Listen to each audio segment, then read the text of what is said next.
Brought to you by Penguin.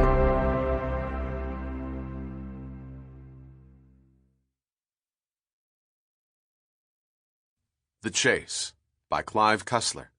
Read by Scott Brick. Ghost from the Past.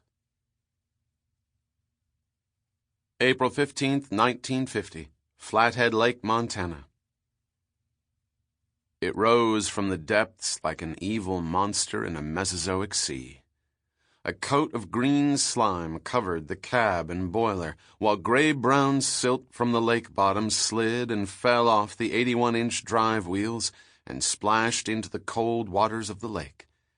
Ascending slowly above the surface, the old steam locomotive hung for a moment from the cables of a huge crane mounted on a wooden barge. Still visible under the dripping muck, beneath the open side window of its cab, was the number 3025.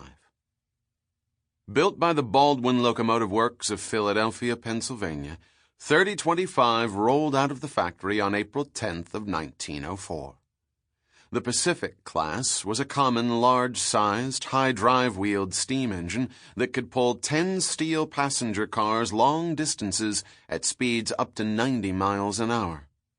She was known as a 462 because of her four-wheeled truck in the front, just behind the cowcatcher, the 6 massive drive wheels below the boiler, and the 2 small wheels mounted beneath the cab. The crew on the barge watched in awe as the crane operator orchestrated his levers and gently lowered old 3025 onto the main deck, its weight settling the barge 3 inches deeper in the water. She sat there almost a minute before the 6 men overcame their wonderment and detached the cables.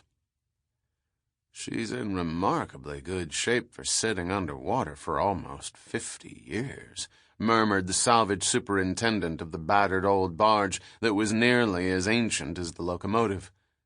Since the 1920s, it had been used for dredging operations on the lake and surrounding tributaries. Bob Kaufman was a big, friendly man, ready with a laugh at the slightest hint of something jovial. With a face ruddy from long hours spent in the sun, he had been working on the barge for 27 years. Now 75, he could have retired long ago, but as long as the dredging company kept him on, he was going to keep working. Sitting at home and working jigsaw puzzles was not his idea of the good life. He studied the man standing beside him, who was, as close as he could figure, slightly older. "What do you think?" Kaufman asked. The man turned, tall and still lean in his late 70s, hair full and silver. His face was as weathered as buckskin. He stared at the locomotive thoughtfully through eyes yet to rely on glasses. They gleamed blue with a tinge of lavender. A large silver mustache covered his upper lip as if it had been planted there many years ago. It matched his eyebrows, which had become bushy with age. He lifted an expensive Panama hat off his head and dabbed at his forehead with a handkerchief.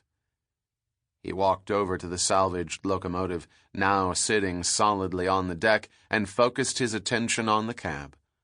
Water and muck poured down its ladders and spilled across the deck of the barge. "Despite the grime," he said finally, "she's still aesthetically pleasing to the eye. Only a question of time before a railroad museum comes up with the funds to restore her for display.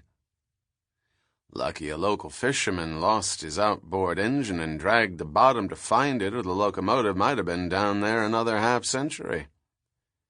"Yes, it was a stroke of luck," the tall, silver-haired man said slowly. Kaufman stepped over and ran a hand over one of the big drive wheels. A sentimental expression crossed his face. "My daddy was an engineer with the Union Pacific," he said quietly. "He always said the Pacific-type locomotive was the finest he ever drove. He used to let me sit in the cab when he brought a train into the yard.